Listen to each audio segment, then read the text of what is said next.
So why don't we start by going over some of the memorization strategies?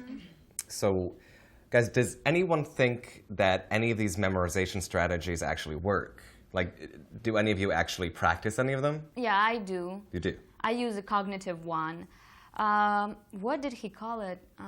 Verbal. Oh, I have that here. Verbal elaboration. That's it. I have used it in my art history class. After class, I have a little conversation with myself, think about what I like and don't like, and why.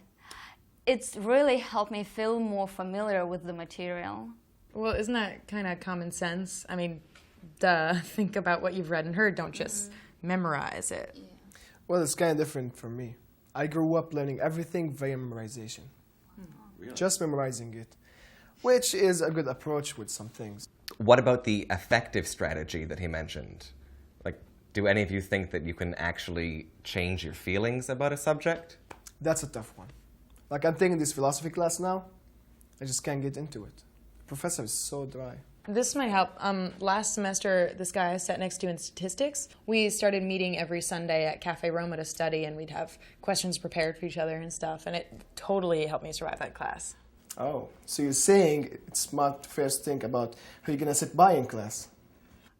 No. Okay, that is Now we see the inferring truth. something.